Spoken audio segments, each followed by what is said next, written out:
Depuis plusieurs semaines déjà, ces ouvriers parachèvent les travaux d'électricité nécessaires pour remettre aux normes la basilique de Kuckelberg. Mais ces hommes ont été coupés dans leur élan en tombant nez à nez sur ce nid de faucons pèlerins. Sur les chantiers, on doit souvent composer avec les riverains, les voyageurs, les passants, mais rarement avec une famille de faucons. Et ici, c'est une famille de faucons qu'on a rencontrée. On a donc dû appeler Bruxelles Environnement pour savoir quelles étaient nos obligations en la matière. Et on nous a demandé donc de ne pas intervenir à proximité du nid, puisqu'il s'agit d'une espèce protégée.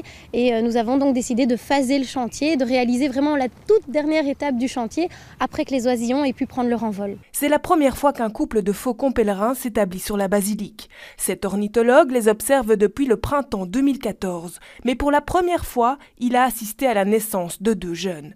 Autre particularité de cette famille, elle est bien connue du scientifique. Cette famille est très particulière dans le sens où la mère, elle est née à la cathédrale. Donc c'est une des filles de la femelle qui élève cette année un fauconneau à la cathédrale des Saint-Michel-et-Gudule.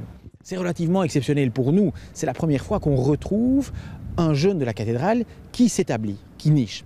Et un de nos objectifs à l'Institut des sciences naturelles, dans ce programme Faucons pour tous, c'est également d'étudier, de surveiller, de monitorer la population de faucons pèlerins qui s'est installée en Belgique. Il ne faut pas oublier qu'elle avait complètement disparu de Belgique et de la plupart des régions d'Europe entre la fin des années 60 et le milieu des années 90. Les fauconneaux ont à peu près 4 semaines. Belliris devra donc encore patienter 2 semaines environ avant de clôturer définitivement son chantier, le temps que ces oisillons soient prêts à prendre leur envol.